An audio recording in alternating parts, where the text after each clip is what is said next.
This conference will now be recorded. Hello, good morning, everyone. Am I audible? Hey, good morning. Very good morning, Yes. Morning. and sorry for the trouble you had to face. All right, let's get started.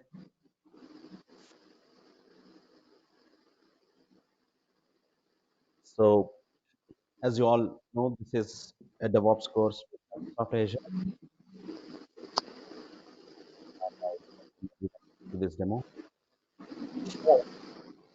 uh, let me open myself in a YAML file so that. Yeah, my name is Kiran Kumar. You can call me Kiran. I have a total experience of 13 years, and out of which 7 years as a DevOps engineer. Uh, if I were to say what my expertise or where my expertise lies, it's in cloud and infrastructure as code, and of course, in continuous integration and continuous delivery as well. Okay, what are my interests? Of course, latest technology. I try to stay apace with the changes in the information technology field. Okay, particularly related to DevOps tooling and other stuff. And I love training. I did a lot of internal trainings in my organizations, and I also been taking some classes through Career IT. So that's about me. I think all of you can mute yourself and unmute when required. I think that's good. Yep. So that's about me. Do you want to ask me anything now, or do you want to wait till the end of the demo?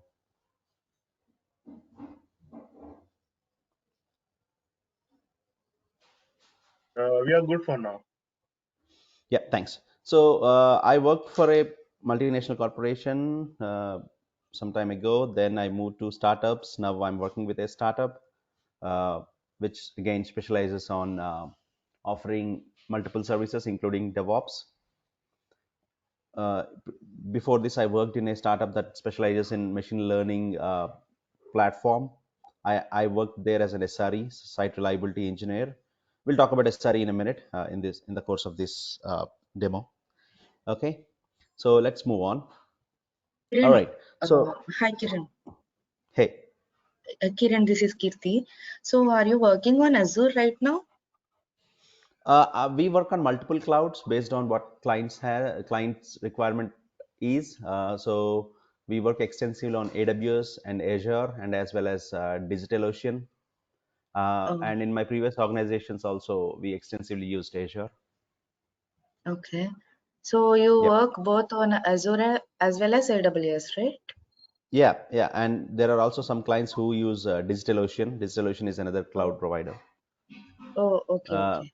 Not much on Google Cloud Platform. Yeah.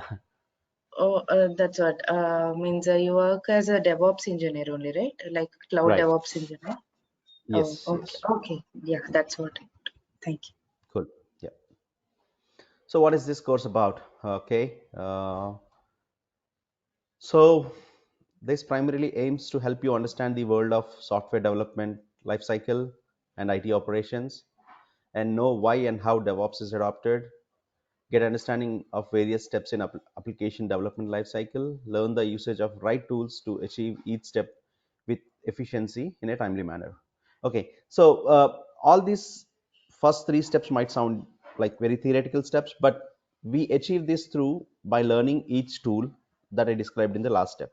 Okay, so we need to understand how does software development lifecycle work, how IT operations work, and why and how DevOps is adopted, and also understanding application development lifecycle.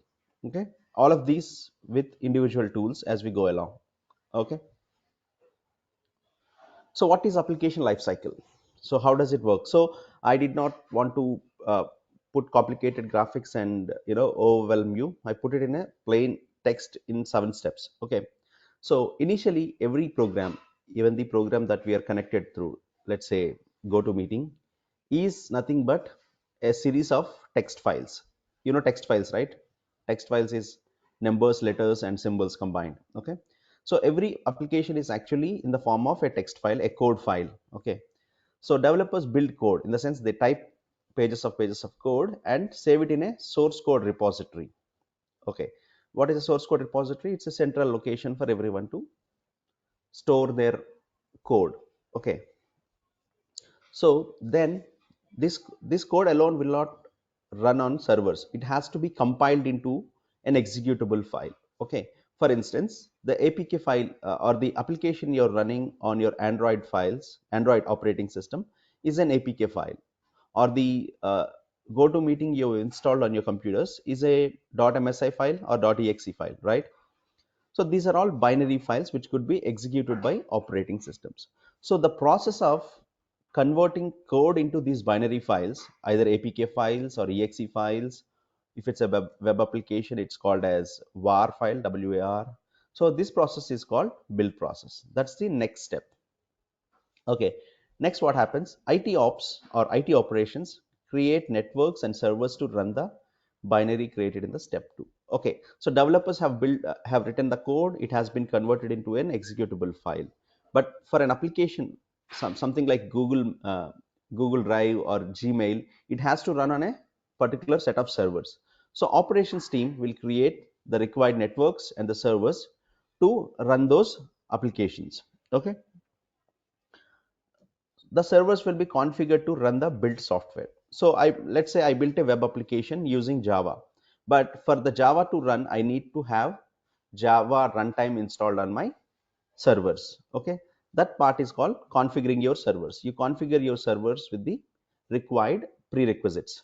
Okay, uh, and the binary files created in step 2 will be deployed in the infrastructure created by IT ops. Okay, the next step will be to deploy the code in your, or deploy the code that is already compiled into your infrastructure, that is into your servers. Okay, next step is you have to test thoroughly. Of course, I did not mention it. Then you make the application available to public. You mean you release it. So you say my web application is ready to open, something like a Flipkart, or it could be anything. So you'll say, okay, this is my website. You can go and, each website has its own purpose, like it could be a mailing server or something. Okay, that's not done. You release it to the public start using it. Then you need to monitor it, meaning if ever the system comes down, if ever there is a particular issue in accessing a certain feature, you need to monitor, then maintain in the sense you need to do monthly upgrades. Okay, you need to fix any bugs, and again you make new releases. Okay, imagine you install an application on your Android phone, and you don't leave it like that, right?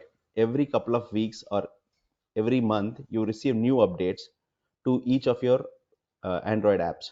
Similarly, even if it's a web application, you have to do periodic releases, meaning fixing the bugs and adding new features. Okay, that's also part of your application lifecycle. Any questions here? I mean, this is a very high level overview, something like you're looking from a 10,000 feet high. Okay, so these are the various steps involved in creating an application. When I say application, a software application. Any questions? We are good, Kiran. All right. So if you could see pictorially, this is what it does. So first, you have requirement specifications. What is my requirement? Do I need to build a website, and what should be there in the website? Is it a retail marketing one? Is it a wiki page where you put your content like a blog page, or is it a mail service? Okay, then once you collect the requirements, you think about what technologies you're going to use. Then you start developing the code. Okay, then you start testing it on your local machines, and then some staging environment on your development environment. Then you finally deploy into the production. Then you start maintaining. After you maintain, users might report some things like, okay, I wish there was this feature. Okay, I could, let's say you build something like a Flipkart website. Okay, you have add to cart. Then maybe some users might say, I wish there was something called wish list, so that I could bookmark these items and buy them later. So that will be considered as a new feature by Flipkart. That is part of your requirement specifications for your next release. And after a few days, Flipkart team will collect all the user stories, like all the new features that are requested by users, or maybe there are some bugs in the sense an issue. For instance, someone is trying to add to cart, but the item is getting added twice instead of once. Again, they have to manually remove one item. That's a bug. So these things are functional issues. These have to be again rectified. They have to rework the code and again develop the, I mean, based on these stories, they have to develop the code again test it, and again deploy it, and again start maintenance. So this application lifecycle management is a continuous process for any application, okay, any software application. All right. So yeah, now before we go to the DevOps part, let's also talk about cloud. What is cloud? So cloud computing is the on-demand availability of computing resources without the direct active management by the user. In other words, cloud is a collection of data centers managed by a cloud provider, and user can rent resources on a pay as you use model without the upfront cost. Okay, this might sound very cryptic. Let me break it down. So earlier, people used to, if I have an idea, let's say, I think I can write great collection of articles on DevOps technologies and whatever the emerging technologies are, and I don't want to put it in Facebook or you know anywhere. I just want to build my own website. So what do I need to do? So I'll have to buy some physical servers, I mean actual physical machines like servers, and put it in my home. Okay, since my website is supposed to run 24 by 7, 365 days, meaning there should be no downtime. So I have to have double network connectivity, because I might use the best internet connectivity in the town like Act or Airtel, but they might go down anytime, right? Systems generally go down. So I will have to have a redundant connection. Redundant in the sense something which provides the same service but like a backup. Okay, so I will have both Act and Airtel. I need to have both of them. Then my power might go down anytime, right? So I need to have an inverter or something. That's power backup. Then these servers generate a lot of heat, so they have to be cooled down constantly. So I need to buy cooling solutions.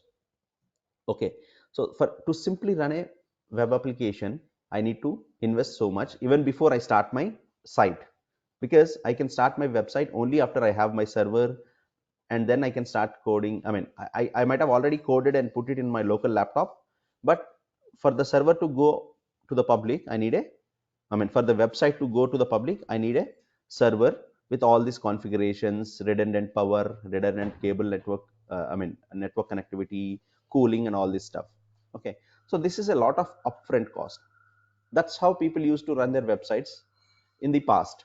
Then came the time when there were some hosting sites. They said, okay, you have an idea, give us your code, we'll run on our servers. Okay, so this was precursor to cloud. This was before cloud came in. Okay, then AWS primarily started in 2006, stating that we will give you virtual servers on rent. Okay, virtual servers are nothing but, you don't have to worry about the physical infrastructure. They will give you some, you know uh, some tools to connect to those servers, and you can connect to those servers as if the server is next to you. Okay, this was enabled by what we call as the remote connectivity. Like we can connect to servers remotely using protocols like RDP and SSH. Okay, so AWS primarily started in 2006. I don't have a history of it. Yeah, I should put a slide there. Okay, so AWS primarily started in 2006, uh, where they said, okay, we will rent you resources just like you rent a, you know, room in a hotel. You can take our servers for free, or not for free, I mean without any upfront cost, and start using them. So no upfront cost in the sense you need not pay on the day zero itself. You can start using them, start applying your code on that, make it available to the public. Public can start using it, and you will start paying after 1 month. So there is no upfront cost. Okay, let's say your business has grown up. Okay, your business is grown up and you're able to get more customers to your website. More and more people are coming. That means from the server perspective, the load has increased. So you need to create one more server with the same configuration so that the load is distributed between these two. So this is called scaling up. Okay, so you create another server in the earlier scenario where you have to actually buy the physical server. You have to again buy a new physical server, connect it to the again all this stuff has to be done. But in when you go to cloud, you don't have to do any of these things. Okay, just go to the AWS portal or Azure portal and do a few clicks, your server is ready. Okay, that is the on demand availability. Okay, and let's suppose you have increased your number of servers to 3 servers because the load has increased. More and more people started coming in. So now you go to 3 servers from 2 servers. But after a period of time, let's say the demand has come down because all those who generally visit have already visited it. So the demand has come down. So you think that one server is overused or not at all used, sorry, underutilized. So then what you can do is you can immediately delete that server and you will be charged only for these 2 servers. Okay, the third server you will not have to pay anything. So this is what we call as pay as you use model. But think about this in the old times when you have to buy 3 servers. Even though you disconnect the server, you still need to do monthly upgrades, because if you don't do your operating system upgrades, and then once in a while if you connect to the network, attackers might attack those computers within seconds. Okay, so you have to do the maintenance and all these things in the old model. Okay, but in the new model you don't have to do all that. You can simply delete it and you can forget about that server. You only pay for as much as you use. Okay, so I would like to generally give a real time example about cloud. Okay, just let's come out of technology for a second. Let's say you are a retailer, retail clothes business you have. Okay, uh, so every retailer have to stock up their goods, right? They have to put their goods somewhere. Am I right, folks? You there? Yes, Kiran. Yeah. Yeah, yeah. So every retailer will stock up his you know goods somewhere. We call it as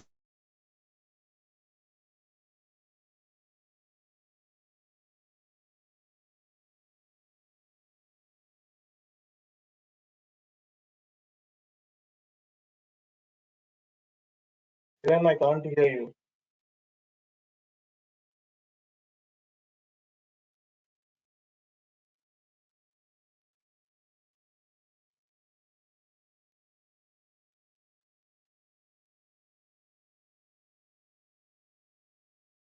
This is Shiva. Shiva Teja, I can't hear you.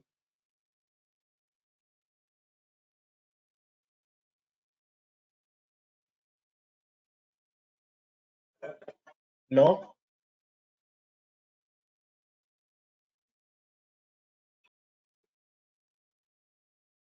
No, Kiran, you are not audible.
Hello? Hello? Yeah, we can hear Yeah, you now. Yeah, make me presenter? Go to the attendance list, right click on me, and I don't know why, but GoToMeeting doesn't seem to like my computer. I I use a Linux machine and I don't have a client for Linux. GoToMeeting client. So I have to use it through Chrome browser and it doesn't seem to like me.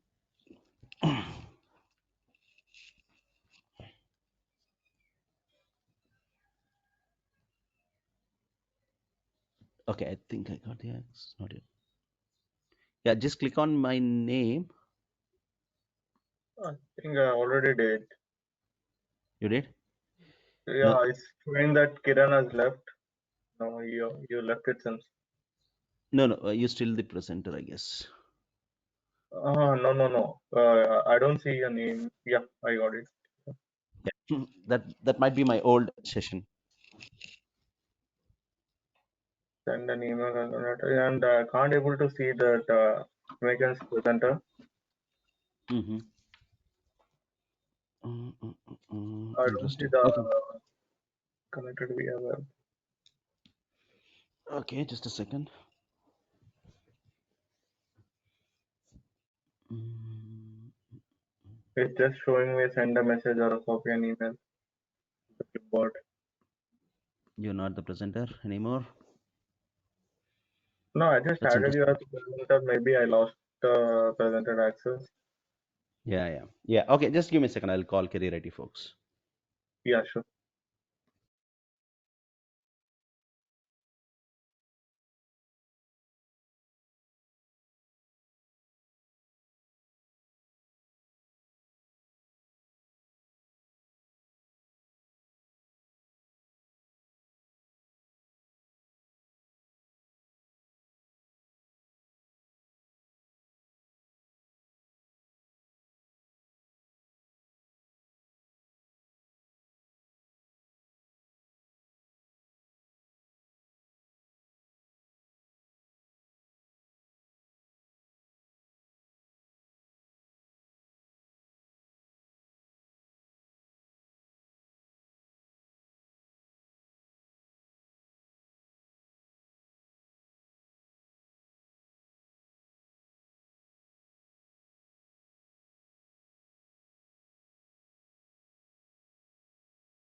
Hello, am I audible?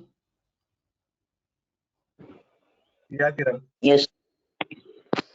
Yeah, I had to listen to the coronavirus message thrice, fifth time this morning. All right. So let's say I'm a retailer. I rented a godown to stock up my uh, goods in this particular godown. Okay. So let's say I use 400, sorry, 40 square feet for most of my year. 40 square feet, 40 square feet only throughout the year. But from, let's say, December, when the festive season begins, till April, okay, let's say my utilization is 70%, right? 70 square feet, 70 square feet. But even then, I'm still wasting my 30 square feet of area, but I'm paying for this entire thing. Okay. Again, after April, you'll go back to your 40 square feet margin only, because that you don't have to stock up so much. Okay. But you're still leaving this entire space unused. Okay. But in reality, you might not get exactly a 40 square feet go down, and then you cannot find another place where you can save your other 30%, other 30 square feet. Okay, when the peak season comes up, because you all know peak season comes up, that's why you need to have this 100 square feet. Otherwise you would only restrict somewhere to a 50 square feet room, but you know you will expand to 70 square feet, and maybe in the future you could go up to 90%. But right now you're not utilizing your 60% of the space for most of the time, and 30% of the space even in those 4 months when you have high demand. So in real world we may not be able to do anything, but in computing world you can do something about it. Let's say your demand is, I mean, your demand requires, your user demand requires 4 servers from uh, let's say you're a taxation company, from April to December, let's say only 4 servers. But from December you'll you'll need 7 servers. Okay. So you, and let's say, I'm not sure, the tax seasons might vary from country to country. From Jan to March you require, or Jan to, yeah, Jan to March you require, let's say, 7 servers. Again in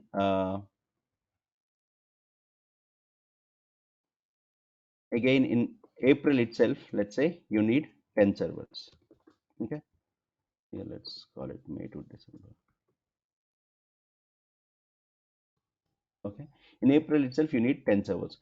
Think about the traditional model where there was no cloud. You have to buy 10 physical machines or 10 servers and keep them running all the time. Sometimes you may shut down to save the power cost, but you need to do monthly maintenances and all these things. But when cloud came, this thing has been taken off. There need not be any upfront, I mean, you need not buy everything in the beginning itself. Okay, so in the cloud you can begin with just 1 server or 2 servers. Okay, let's say you begin with 4 servers, you started using them, and you'll pay after the end of month, not directly. You need not pay before you start using it. You will start using it and then pay. That's no upfront cost. Then let's say your demand has increased steadily and you need 6 servers, so you can buy those extra 2 servers. And let's say after some period your demand has come down. Now in the old case you have to keep these 2 servers in your home, but now you can simply delete them, and your demand has come back to 4 servers. Okay, you'll only pay for this much. Let's say you need a monthly requirement of running some analytics, analytics, right? To understand how, what users are buying, what users are not buying, and at what time they are doing the most of the shopping and all. Let's say you require a server that needs 100 GB of RAM and 24 cores of CPU, 24 virtual CPUs. Imagine buying this high computer for just running some jobs once in a month. Okay, but in cloud it's much easier. For example, if you're using for 1 hour, you'll pay only for 1 hour. Okay, if you're using it for 30 minutes, I mean, some cloud providers offer minute by minute billing, some may not. But yeah, let's say 1 hour. So you'll pay only for 1 hour. After 1 hour, you can forget about this machine. But think about the scenario where you're maintaining it yourself. Then you will have to keep you'll have to find a huge space for this. You have to keep it cooling. You have to do the upgrades and all that stuff. Okay, so cloud offers not only the additional these features I said as pay as you go and uh, no upfront cost. It also gives you the elasticity. You can go up to very high computing speed without actually buying anything. Okay, so that's the beauty of cloud. So any questions about that? Okay. So we'll talk about various aspects in the cloud. We have infrastructure as a service where you can actually rent virtual machines, uh, virtual networks, virtual load balancers, all the networking, computing, and also virtual hard drives. You could get hard drive and store your data there for whatever time you need. Okay, you could also, then there is another sort of cloud where you don't want to manage anything. Let's say you are a good developer, you have a nice idea, let's say some community pooling app where everyone in the community come and you know uh, give their ideas, something like that. So but you don't want to go through this pain of maintaining the servers and all this stuff. Then you can simply give the code to Azure and Azure will run it on their servers. You don't know what operating system is running on the server, nothing, but your application will run. That is called PaaS, platform as a service. Okay, so we have in the cloud we have IaaS, infrastructure as a service. Okay, and the next one is PaaS, platform as a service, and we have SaaS, software as a service. For instance, today Career IT is using we talked about these two, right? These are actually renting your servers and maintaining them. Here you will write your own code but give it to Azure to run it on their servers. In here you don't have to manage anything. For example, Career IT is an organization who does online trainings or classroom trainings as well. So they want to use a solution which they do not want to manage, which they do not want to write code for. They just need to log in and give access to people, like GoToMeeting. So GoToMeeting is a SaaS application, software as a solution. You don't have to worry about what servers it is running on, what code it is running on. All that you need to do is log into it, give access to people, and they will come and join the GoToMeeting. Similarly, like your Gmail. Gmail is also a software as a solution. Okay, so these are the various types of cloud services we have. Okay, we will primarily focus on IaaS because this is where the most of the automation and stuff lies. Platform as a service is almost automated. It has its own workflows and everything defined. All right, so that's the various types of clouds. All right, next, coming to DevOps. What's DevOps? Any idea what DevOps is, or what do you think DevOps is? There is no right or wrong answers. You can say whatever you know.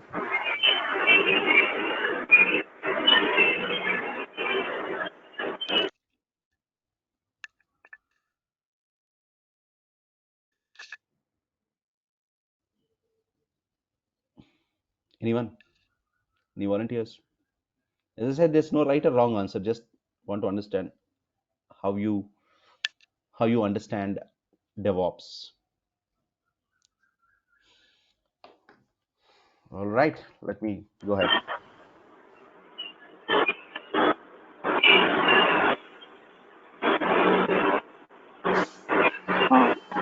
Continuous development and continuous maintenance of a service or a API or any Mm-hmm. software. Mm-hmm. Yeah, that's a good answer. Okay, let's see what it actually means. So this is the standard Wikipedia definition. DevOps is a set of software development practices that combine software development, what we call as dev in short, and information technology operations or ops. Okay, to shorten the system's development lifecycle while delivering features, fixes, and updates frequently in close alignment with business objectives. Okay, so what does this mean? So the last, remember the last line, the business objectives. This is the key. So your business has some objectives, right? Uh, Let me use a notepad rather. Okay, business objective. What would be any business objective? To maximize profits, but through their own business. For example, if it's a retailing site, they would need more customers. Okay, if it's a, let's say, a real estate site, they would need more buyers and also sellers. That's the high level objective. But if you look at the application, what should be the goal? To offer easy to use interface, okay, include features that before your competition does, okay, before your competition. So this is the part where development has to take care of it, to offer easy to use interface, because they are the ones who actually design the software and build it. But include features before your competition. That means these days it's not very difficult to get the same idea like your competitor, but how soon can you take it to market? Okay, that's called the go to market time.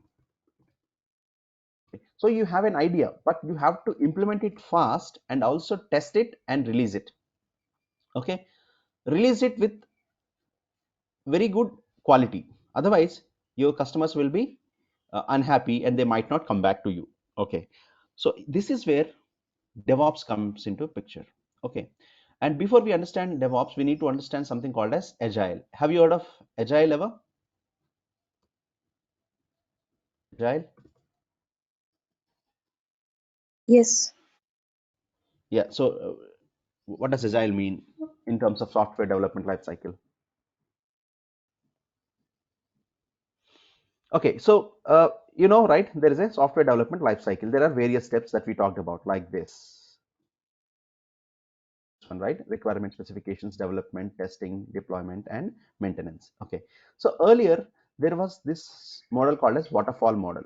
Okay, where everything was going in one direction. For example, planning or requirements specifications. Okay, then developing or writing code, then testing, deploying, and maintenance. Let's say in this phase, if there was any issue, let's say this moved to developing stage, so people started writing code, and let's say the business comes with a changed requirement, then this team would say, no, no, no, wait, we have to do all these things first. We have to work with the earlier requirements, develop that, test it, deploy it, maintenance, and then you can come back to us. Okay, so that is the waterfall method. But then came agile methodology. Then what it said is, you have to be, you know what agile means as an English term? Move quickly with grace. So to be able to move fast, but not like you're fumbling or falling down, you have to you have to move quickly with grace like a football player. So when agile came, it said you can plan, you can develop, you can start developing, and if required, you can go back to planning stage again. If business team thinks there is some change in the requirement, it has to have the flexibility to go back to planning, again come back to develop and continue testing. Okay, and again maintenance. So this way, this is not rigid. Here, after you start developing, the business team gets a nice idea, but you cannot implement. Still, you release all this software and again come back to the next cycle. But over here, Agile gives you that framework to come back to the planning mode and again do the planning, then go back to develop and again start your testing and maintenance. Okay, this is called being Agile. And another important feature of Agile is it says start early and iterate soon. What is iterating? Making new changes. So one example I always think about is, think about WhatsApp today. Okay, so in WhatsApp, uh, what features do we have? We have a lot of features, right? We have voice message, we have status where you can upload your pictures and status to everyone. You can what do you call, swipe to reply. you have a lot of features. But think about WhatsApp when it started in 2013, right? In 2013 when it started, maybe it has only voice message, text messages, nothing else. Am I right? Then they started introducing audio messages, then the video sharing, then picture in picture and all that. So let's suppose WhatsApp did not release in 2013 because this did not have all features, and waited all the way till 2019 when all the features are ready, including what we have today. What would have happened? There was no WhatsApp in 2013. They released directly in 2019, but with all the features that we have today. What would have happened?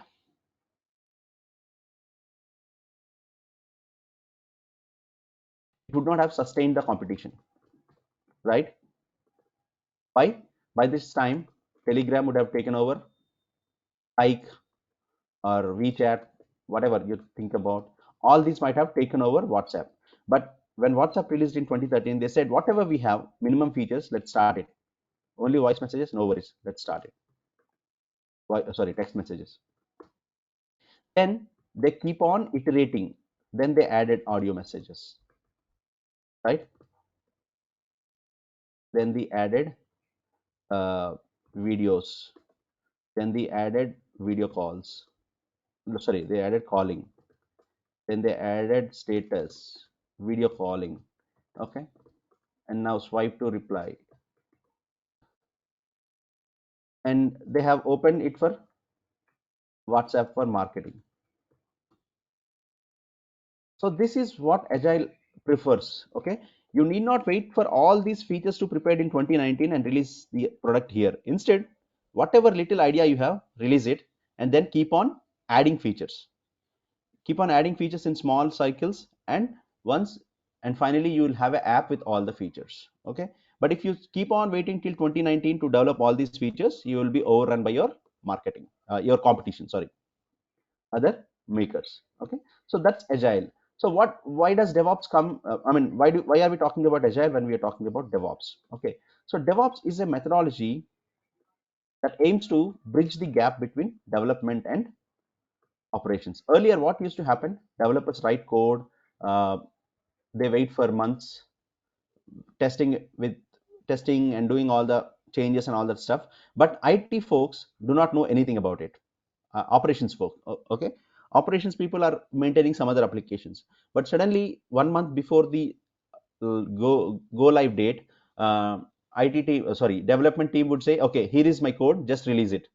And it might come into a lot of issues, and operations team doesn't know what happened all this while, and suddenly they are in a shock. Not a shock, they're used to those things, but again it is like something coming abruptly to them. Again they have to run this and check and all that. But DevOps inculcate a practice of keeping these two teams together and working as a team from day zero. Day zero is where you start your planning. Okay. From day zero, you keep them together and you say that we are going to launch this product. This is the technology we are going to use. This is the things we are going to use. So operations team will also pitch in their ideas and say, okay, we might better go with the cloud, or we might better go with this cloud. We might better go with this type of integrations, and all these things. Operations team would also give those ideas. Okay. This culture is called as DevOps. The practice of bringing dev plus ops teams together. Of course, there is QA is also part of DevOps, dev team. So this practice of bringing dev plus ops together and making it easier to release software faster, and also maintain high availability. What is high availability? Have you ever seen WhatsApp going down? Yes, it went down some time ago, but for how long? Very short time. Okay. So all this DevOps practices aims to bring the software faster and also maintain very high availability. Okay. So that's DevOps. DevOps is actually a practice. It is not a technology. It's not a particular role. It's not something like a .NET developer or a Java developer. DevOps per se is a practice which tries to make all these things happen, like bringing your product quicker to market, maintaining with high availability, and recover from failure faster. So you might fail always, but you have to recover fast. All these things are what DevOps prescribe. Okay. So if you look at a detailed view Okay, before I go there, any questions?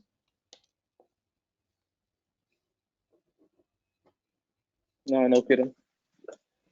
All right. So before we go there, what is DevOps? I mean, the detailed view. DevOps equal to people plus practices plus tools. Meaning you have to have the people with the right mindset, right skill set, and you need to have practices.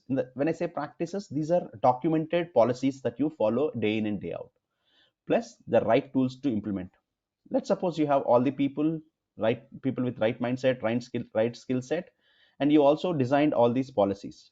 But how do you make these things happen? You cannot simply do this with people and practices. You need to have tools. Okay.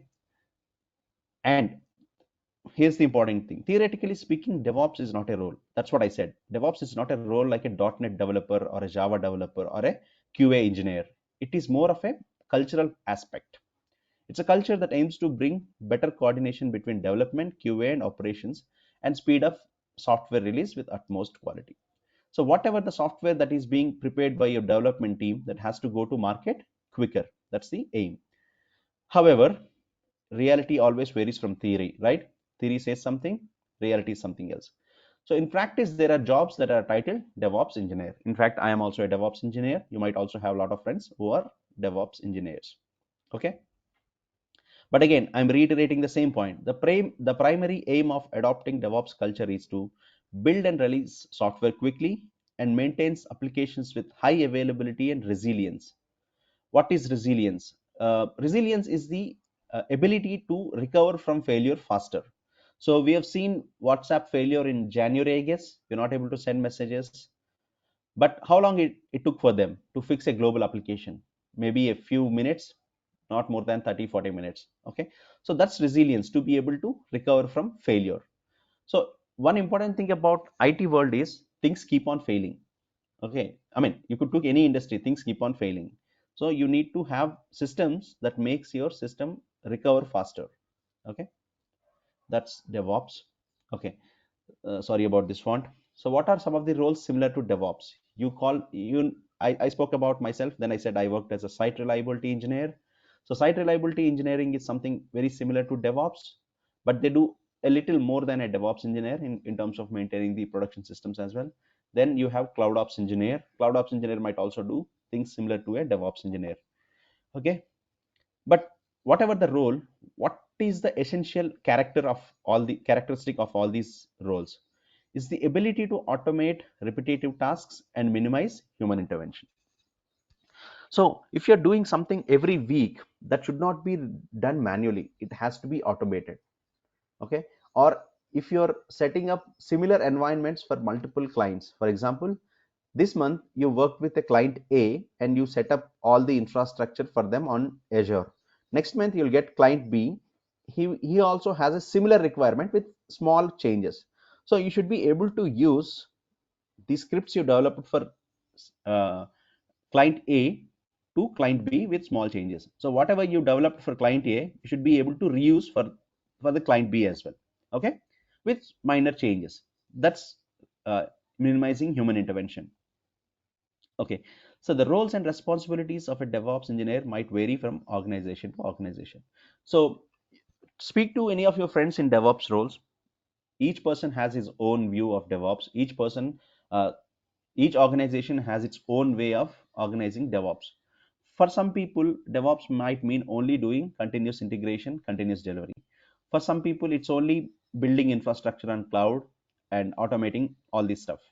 But some people might do end to end, like right from installing your application to maintaining it, monitoring it, everything might be taken care by them. So these roles vary from organization to organization, but we need to be prepared with a set of skills that will make you lucrative candidate for hiring, that will make you the right candidate for hiring. Okay, and another thing is the tool set or technology stack could also vary. What does that mean? So we talked about various steps in application lifecycle management, right? Like building the software, releasing it, maintaining it, monitoring it. So there are multiple solutions for each of these uh, what do you call tasks, each of these phases. So some people might use Ansible, which is a configuration management tool. But some people might use Chef, which is also a configuration management tool. Okay, some people might use Jenkins for continuous integration. Some people might use Bamboo or VSTS or Azure DevOps. A lot of other tools are there. Okay, but if you have the proper understanding of each of these technologies and how to implement them, switching to other technology is not a great deal. Okay, so that's about the DevOps engineer role. Any questions? No, Kiran. Okay, yeah. So before I go there, I want to just show you a workflow, how things work. Okay, I mean, just to rephrase what we all talked in a pictorial way. So what did we talk about? We talked about servers, which is infrastructure.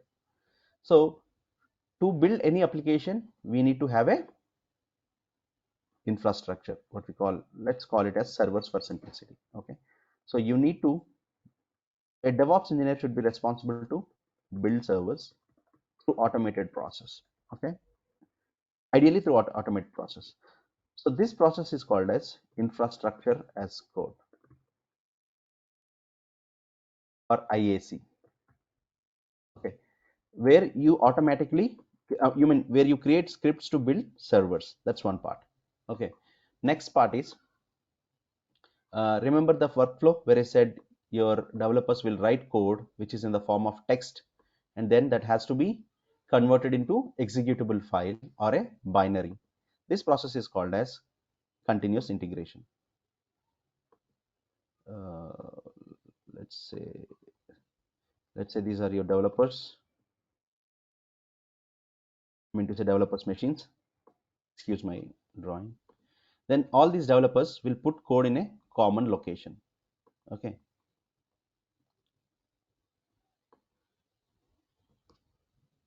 This is called as a source code repository. Source code repository. The examples for it are GitLab or GitHub. The examples are GitLab and GitHub. Then this code has to be taken and built into an executable file. For example, you are building a mobile app, then all this code will need to be converted into an APK file.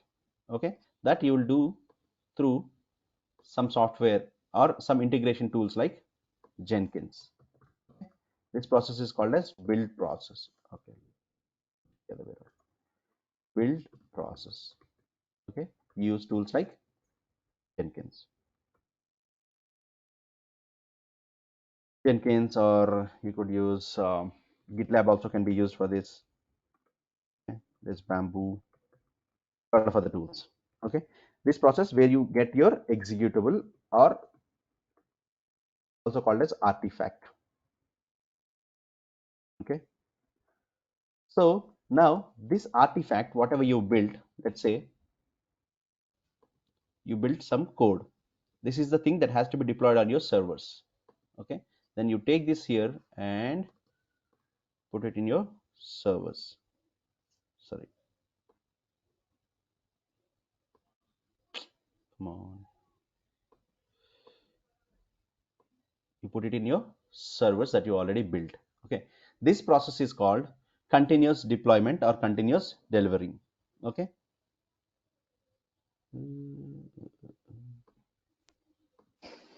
this process is called as continuous deployment. I mean the process where you automate it. All these things should be done automatically. I mean, not this process here. Here the developers will have to push the code by themselves. Then you have to pick the code, or your system like Jenkins has to pick the code automatically and make it as an executable, and it has to put into a servers through a continuous deployment process. Again, for continuous deployment, you could use Jenkins. Okay, you could use GitLab, you could use Ansible. A lot of tools are available. Okay, and even before you do all this process, I mean, even before you deploy the code, you will have to configure your system. Again, there is something called as configuration management. Configuring is, for example, if you are using a Java application, you need to have something called as JRE deployed on your servers. JRE is a software again. Or if you're using a web servers like Apache, you need to install Apache server on this. Okay. So this process is called as configuring your systems, which we call as configuration management. Again, there are a lot of tools to manage that. Like we have Ansible, we have Chef, Puppet, SaltStack, etc. Okay, these are various configuration tools available in the market. I mean, not exhaustive list. There are other providers as well. Okay, so that process is configuration management, where you prepare your servers to accept the code and run them. Okay, so these are various steps. So you have something called as source code management. We have something called as this process is called continuous integration. This process is called as continuous deployment. You have configuration management, and you have infrastructure as code, where you automate creating your code. But again, these servers have to run some or the other operating system, right? So we need to know about this operating system as well. Otherwise, we cannot use these tools to automate stuff. Okay, why am I telling you all this? Because I'm going to tell next what we are going to cover in this course. Okay, so here, this operating system we are talking about, we'll talk about Linux. And all these things we talked about, all these servers, networks, where will we create? We create in Azure. That's the cloud we are talking about. And version control, how do developers check in the code? How do we take care of it? We don't need to learn everything in detail, but we have to understand how version controlling works. Okay. Then which infrastructure as code tool we are using? Terraform. Terraform is the tool that will help you create servers using code. Okay, you're not going to go through portal and click everything. You're using Terraform. For continuous integration and delivery, we'll use Jenkins. Then for software configuration management, we'll learn Ansible. Containers and orchestration, we'll learn Docker and Kubernetes. Monitoring, we'll learn about Azure Monitor, which is a service by Azure, and we'll learn about Nagios as well. And remember, just a caveat here, Kubernetes is a very advanced topic. We are only going to talk very briefly about Kubernetes. We are not going to go into the in-depth details of Kubernetes. Docker, yes, we'll talk extensively, but Kubernetes will be only a one-on-one course, like what is Kubernetes, how it works, how do you deploy and all that. But we are not going to go deep into Kubernetes, because that will not only overwhelm you, but you might lose focus on all other things which you have to learn. Okay, so yeah, these are the various concepts we are going to learn. Any questions? Yes, Kiran. Yeah. Do you tell about Azure CLI or Yes. Azure CLI. Without Azure CLI, we cannot implement Terraform and all stuff. PowerShell? What do No you use? PowerShell. We don't use PowerShell. I mean, I don't use PowerShell. And important thing is, not only for Azure, not only for AWS, anywhere you go, all these tools work better on Linux operating system. So we'll focus on Linux, and we'll focus on Bash. Bash scripting is Linux shell scripting. Okay. So no PowerShell. Okay. How about ARM templates? ARM templates, no. We are just going to see how they look, but mostly we'll focus on Terraform.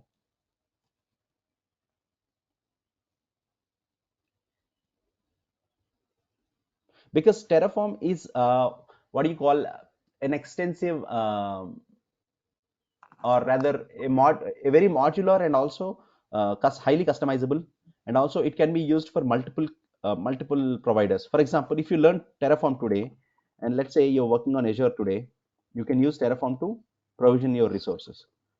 Tomorrow, if you move to another company, or your role changed within your organization, you have to deal with AWS, for instance. You can use Terraform for AWS as well, with some changes. But if you understand how Terraform works, how you can create resources with that, you can apply that to Azure, AWS, GCP, DigitalOcean, and even your own data center for VMware. So Terraform is cloud agnostic. It can be used for multiple clouds. Okay, and within Azure, what we are going to cover is, we're talking about virtual networks, virtual machines, load balancers. Okay, we talk about storage, various aspects of storage. We'll talk about identity and access management. These are the stuff we are going to talk. I mean, each of them is again a large topic. We'll talk about security in terms of network security groups. Yeah, that's about what we cover.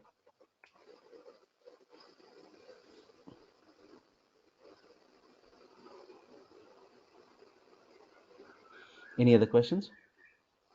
Yes, Kiran. In Azure DevOps, we have repos, Azure boards. Mm-hmm. We will discuss about that also. No, we are not. See, this course again, you asked a good question. This course is more about DevOps technologies on Azure. Okay, we are not going to Yeah. talk about the tool called as Azure DevOps. We are rather using GitHub plus Jenkins. So this will be a separate topic altogether. It will become a very big, it will take another week or so only for this Azure DevOps. And this is not highly used as well. Only some Microsoft shops are using it, but mostly people are using Jenkins. Jenkins is the most popular, what do you call, CI/CD tool in the market. If you look at any job requirements today, you'll mostly find Jenkins.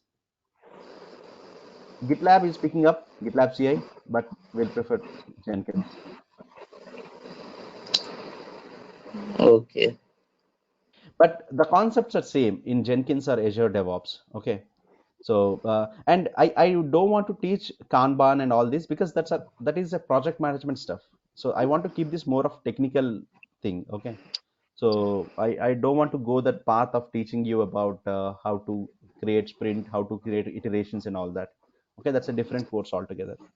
I can give you some nice course material about Azure DevOps maybe, but I won't touch that. So you want to touch about repos. In repos also we'll build pipelines, right? CI/CD pipelines. Yeah, that we are using Jenkins, right? CI/CD pipelines. So GitHub will be our source code repository. Okay.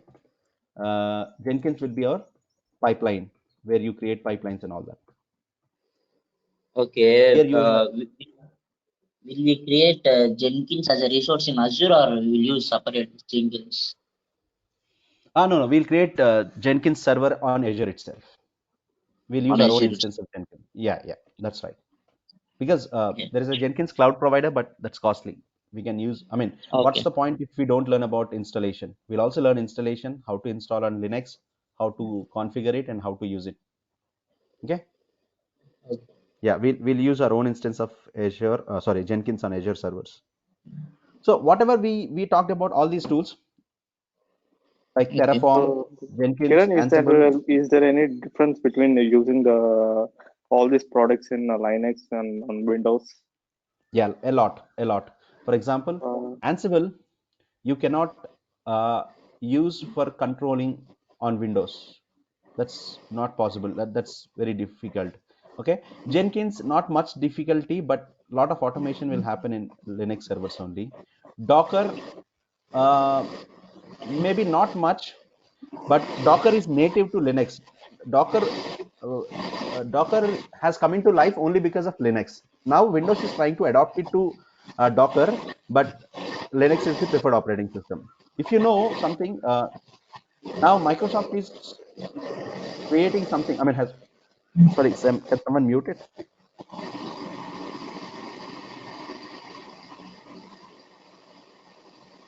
Is it Madhu? Yeah, thank you. So Microsoft itself is creating something called as a Linux subsystem for Windows, or what do they call it? Windows Linux subsystem, I guess. Windows Linux subsystem. What actually? Something like this. So Microsoft itself is promoting Linux. So they say they love Linux. Okay. So Linux is the future, guys. Yeah, Windows subsystem for Linux. So you can install a subsystem for Linux which will act like Linux on your Windows machine. Okay, so that's something that's picking up in Windows. Okay, so without Linux you cannot do much of automation and all these things. Mostly the way you use Terraform and Jenkins is the same, because Jenkins is mostly operated through your console like a website. uh, but if you learn Linux, your value in the market goes up. Okay, Linux only made all these things possible, like Ansible, Docker, and Kubernetes, even Jenkins to an extent. Okay, so it will be much easier to do all this stuff on uh, Linux. And we learn all these things on Azure only. For example, if we have to learn about Ansible, we'll create servers in Azure and configure Ansible and use there. Okay, if we want to learn Terraform, we create resources on Azure through Terraform. Okay, if you want to understand how Git works, we'll push code from Azure servers to GitLab or GitHub. Okay, so everything will be learned on Azure. We'll run Docker instances on Azure servers which run Linux again. Okay, we'll install Nagios on Linux servers which are running again on Azure. There will be something you're doing on your local machine as well. For example, you can learn how to use Git on Windows. You can learn how to use Terraform on your local machine. But most of this stuff we'll do on Azure on a Linux virtual machine. Kiran, Any one doubt. Yeah.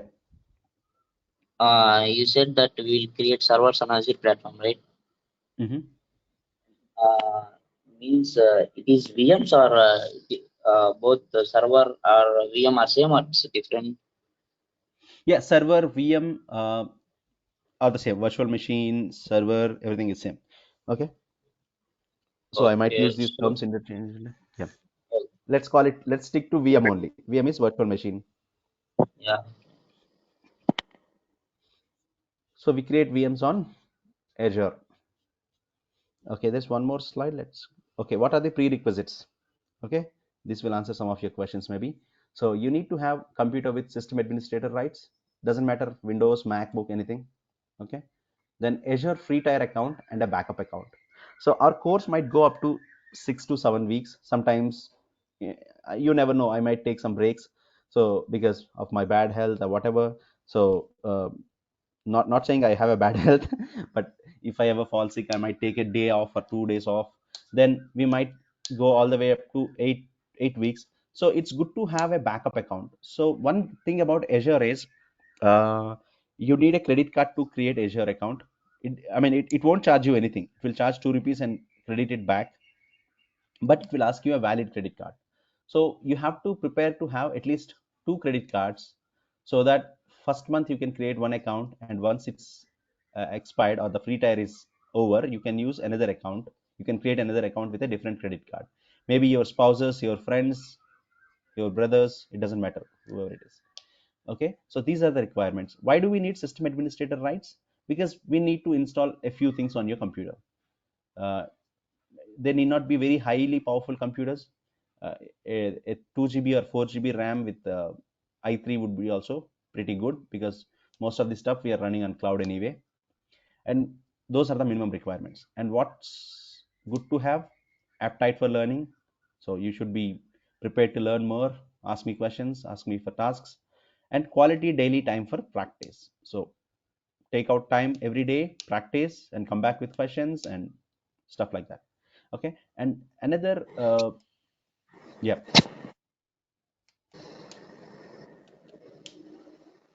someone has a question. Kiran, one question.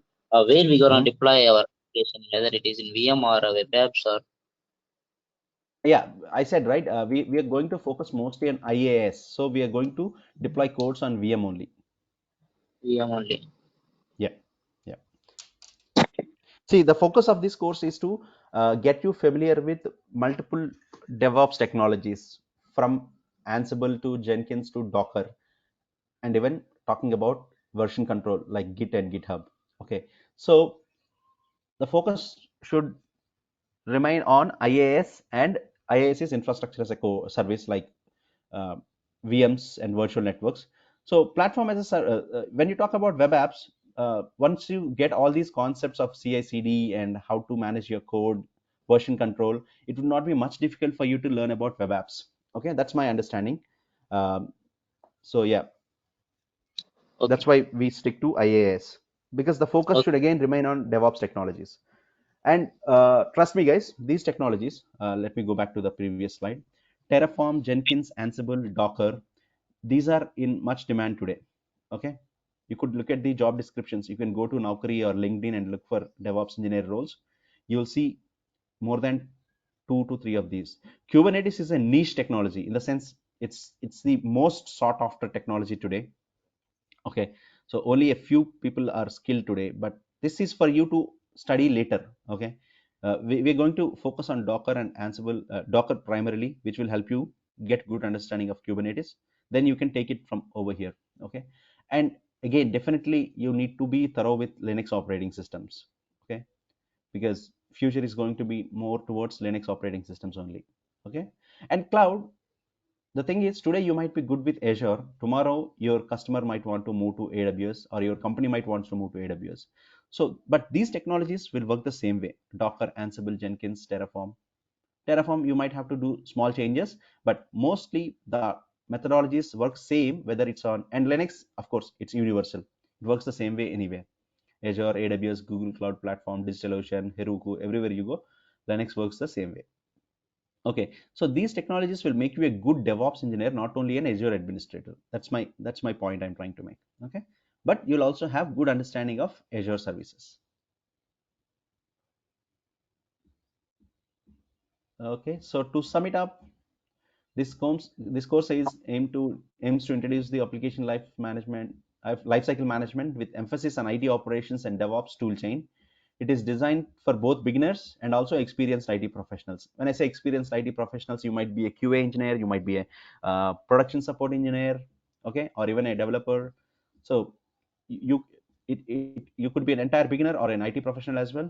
This course will uh, help both these groups of people. This course aims to equip the participants with the right amount of theoretical and practical knowledge of DevOps practices and tools. So, right amount of theoretical and practical. Just speaking about theory doesn't make any sense. We need to practice enough. While this course offers a lot of learning and upskilling, it is the individual participant's appetite and practice that lands him her in the right role. So, it's up to you to to take this practice and enhance your knowledge. I can only teach so much in 8 week. So 8 weeks is what, let's say even if you take 8 weeks, 8 into 5, 40 days, 40 hours, I can teach you.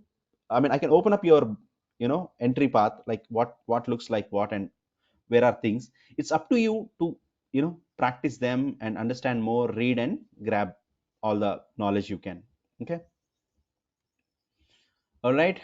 Now, any question and answers? Again, if you want to see this picture, I'll keep this open. I'm open for questions.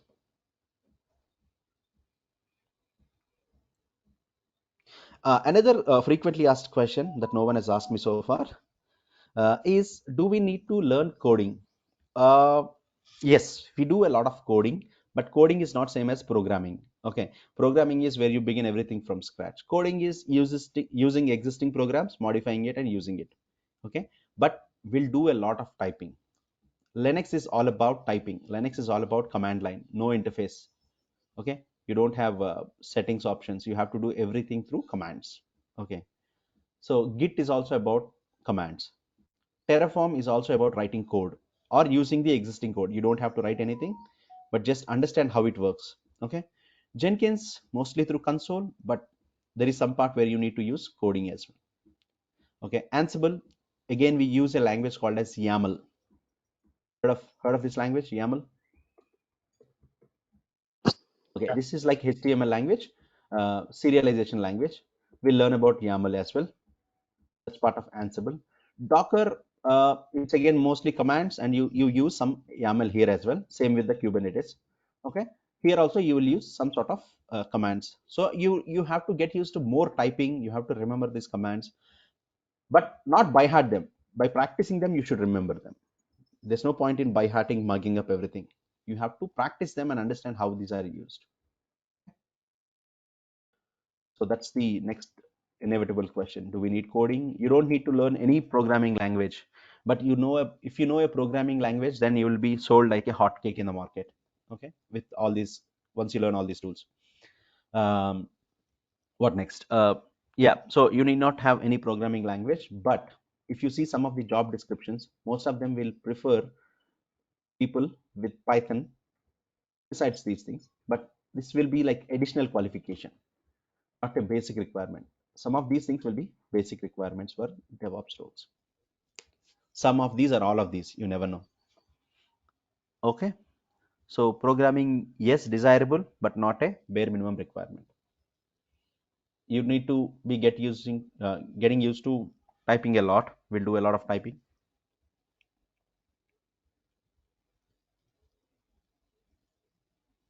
Kiran, one doubt. Will we use Selenium?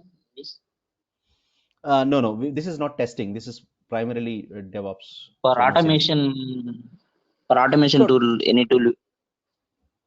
so all of these are automation tools. For example, Terraform is a tool to automate creating servers on Azure.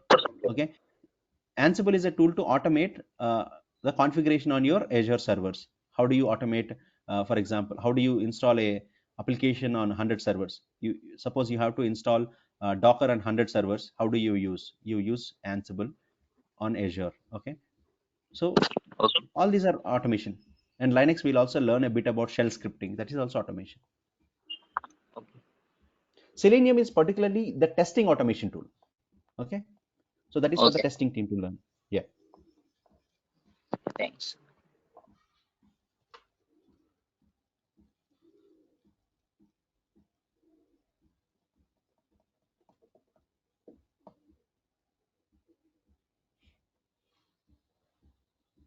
Any other questions?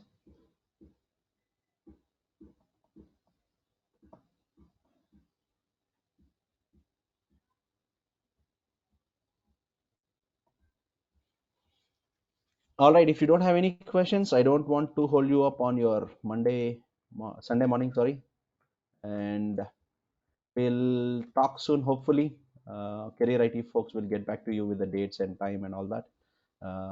And I'm sorry I did not have time to know about each of you, but hopefully we'll uh, talk about you in our first few classes.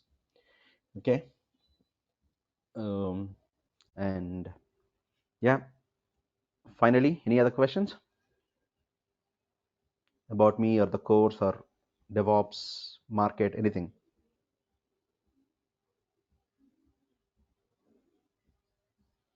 There's a message. Yeah, no, right now.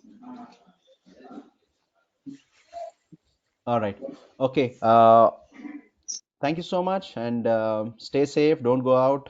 Maintain social distance till we are safe from corona. Right. Have a great day, everyone.